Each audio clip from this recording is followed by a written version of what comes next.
The Clippers finished the preseason undefeated, without a major injury and ranked among the NBA leaders in defensive rating, net rating, rebounding and field goal shooting. It was as good a start as could be hoped for, and revealed little to the team about who they will be once the regular season begins Wednesday against Denver at Staples Center. Advertisement: We're not getting excited about the results in preseason, center Marcin Gortat said. The first 20 to 30 games will verify who we are. We still believe that we can surprise a lot of players, a lot of teams, but in order for us to do that, we've got to go out and do it. We can't just talk about it. I'd rather show you out on the court. I don't want to stand in front of microphone and camera and tell you how good we're going to be. I want to show it on the court. That isn't to say the Clippers don't expect some of what worked to translate to the regular season.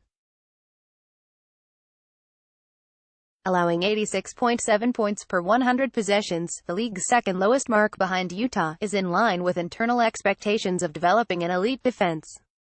Similarly, there is a belief that the ball movement that produced 27.8 assists per game, the fifth highest preseason mark, can continue as coach Doc Rivers de-emphasizes the role of a ball-dominating point guard and instead allows anyone who grabs a rebound to push the ball up court.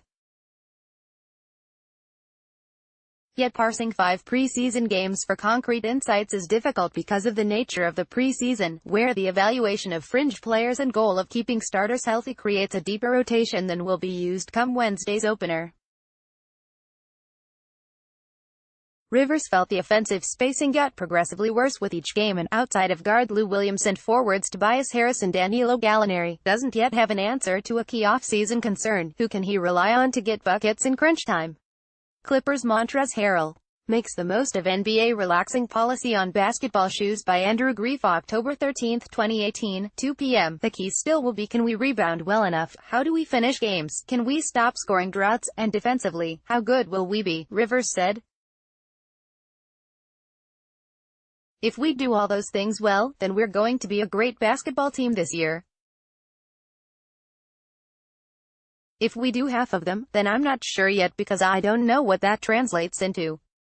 There are certain things we have to do every night, and being a good transition defensive team is one of them. The Clippers ranked last in the league by allowing 15.4 fast break points per game last season and allowed 11.6 during this preseason, which ranks 11th.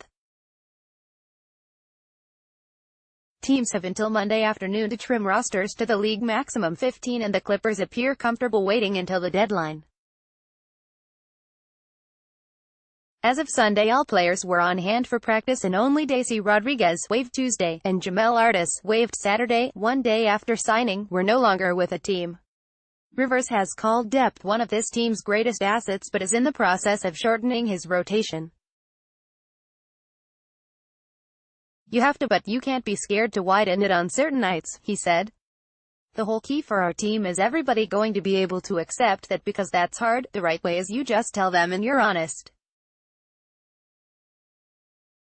I've always done that. Some take it well. You don't want them to take it too well, though.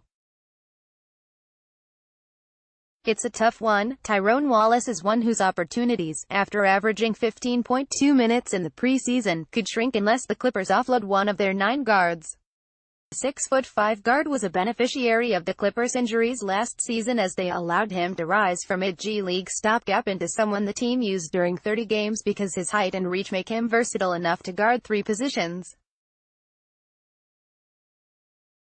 Made enough of an impression that the Clippers in September matched New Orleans' offer sheet worth 2 years and $3 million. Sports Now emails contradict statements. Court filings in proposed Clippers Arena deal by Nathan Fenno, October 11, 2018, 5:25 p.m. I definitely like the point guard position. Am a point guard, so hopefully I can get minutes there, he said.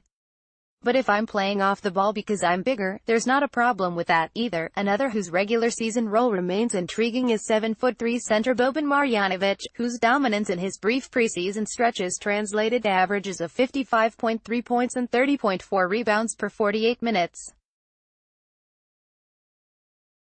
Advertisement: Those numbers are outrageous, yet the Clippers believe it isn't out of the question to think he can replicate some of that impact during the regular season. You got to be really focused on the guy to guard him right, because otherwise he's going to get you 20 points and 12 rebounds in 8 minutes, Gortat said. That's what he did. He showed up every game. He checked in for 8 minutes and he got double-double. I mean, Jesus Christ, that's better than Kareem Abdul-Jabbar, etc.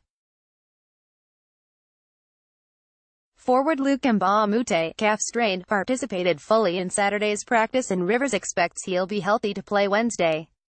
Guard Milos Teodosic, whose hamstring kept him out of the team's first 3 preseason games, also will be ready to play in the opener.